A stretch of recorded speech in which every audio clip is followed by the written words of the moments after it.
You know, I've been there when Merrick Garland is there. Obviously, politically, I don't agree with him, but he performed much better in terms of at least not looking bad. And unfortunately, we didn't get the answers we wanted about the Epstein Files Transparency Act from her. What's up, everybody? Major Retired Richard Ojeda here, and Pam Bondi went to war with the truth this week on Capitol Hill. Her performance was so evasive and combative that even members of her own party called her out. Bondi didn't show up to protect the victims. She showed up to stonewall, deflect, bully, and protect pedophiles. And nobody was buying it, especially Thomas Massie. The DOJ sent Congress a letter explaining the reason for all these reactions. So you are not satisfied with that? No, they're citing deliberative process privilege in order not to release some of the documents. The problem with that is the bill that Ro Khanna and I wrote says that they must release internal memos and notes and emails about their decisions on whether to prosecute or not prosecute, whether to investigate or not investigate.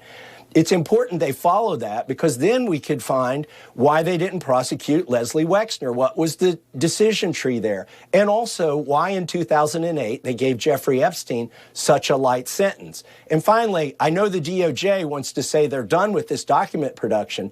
The problem is they've taken down documents before we were able to go over to the DOJ and look at the unredacted versions. They took down some of the most significant documents.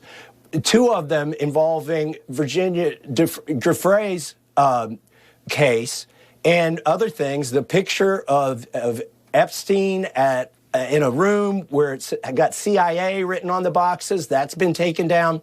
We want to be able to look at all these files. They can't keep those documents down after they've already produced them. On the week with Martha Raddatz, Massie finally got the chance to say out loud what a lot of people were thinking. He's done with the spin. He's done with the excuses. And he's sure as hell done with the idea that we're all supposed to just move on from the Epstein files. Because nobody is moving on until the victims can see their own FBI 302 forms. And until the powerful men they've named are actually brought to justice. What we have here is the third exhibit that I have is emblematic of the FD 302 release.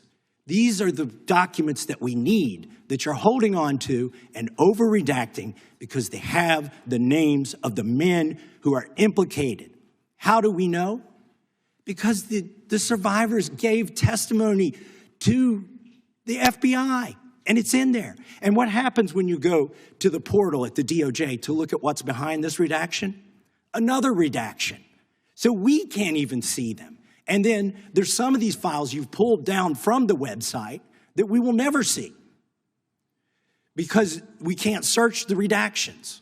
She isn't acting like an attorney general. She's acting like a desperate conspirator who knows that if she prosecutes everyone with ties to Epstein, Trump's entire administration would collapse. She's acting like Trump's personal Ghislaine Maxwell. And once you see that, the whole picture becomes crystal clear.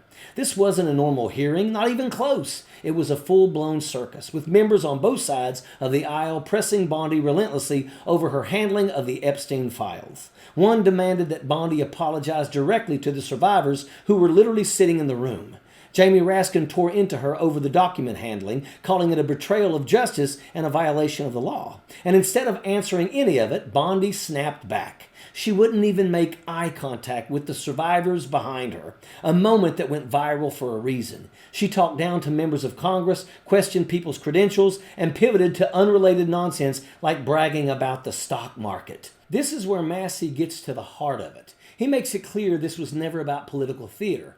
Pam Bondi is legally required to follow the law he wrote with Ro Khanna, the Epstein Files Transparency Act. That law doesn't just call for document dumps and press releases. It requires due diligence, internal memos, notes, emails, decision-making records, why someone was prosecuted and why someone wasn't. Massie laid it out plainly. The DOJ produced these documents, handed the public a big white folder, and called it transparency. Once they did that, they lost the right to quietly pull the most important evidence back down, especially the documents tied directly to Virginia Giuffre's case. When Massie pressed Bondi on who redacted Leslie Wexner's name from the one document that actually mattered, the one labeled child sex trafficking with co-conspirator attached, she wouldn't answer.